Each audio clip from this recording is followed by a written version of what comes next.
আমি যে তথ্যগুলো উপস্থাপন করবো আপনারা ভিন্ন দৃষ্টিকোণ থেকে দিবেন না, বাস্তবতার দৃষ্টিকোণ থেকে দিবেন।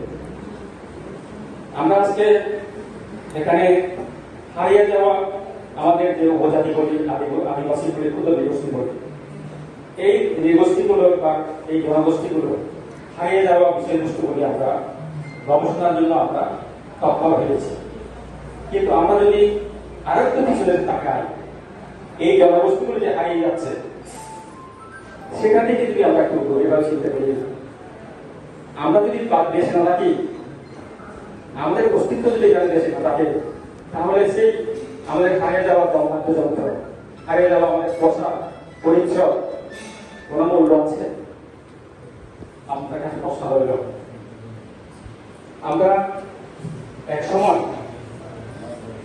আমি দেখি না, ইতিহাস থেকে আমি জানতে পেরেছি এখানে আমাদের জনগোষ্ঠী যারা ছিল, 10-12 ক্ষুদ্র জাতিগোষ্ঠী আছে, এরা শুধু জুম চাষের উপর নির্ভরশীল ছিল। এভাবে এই যে সমতলে যে চাষবাস কিভাবে করে, হাল চাষ কিভাবে করে, এটা তারা জানতো না। আমাদের রাজা মহোদয় তারা ওই প্লেন থেকে কিছু বাঙালি জনগোষ্ঠী এনেছিল, যেটা এই জনগোষ্ঠীকে হাল চাষ, আধুনিক হাল চাষ করানো শেখানো যায়।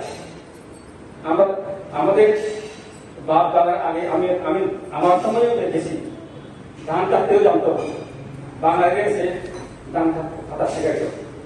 তো এখন আপনারা এই সেই আমার ছোটবেলায় যখন আমি ছিলাম, এখন আমার বয়স 62, এই যে 50 বছরের মধ্যে ব্যবধানে আমরা কি দেখতে পাই?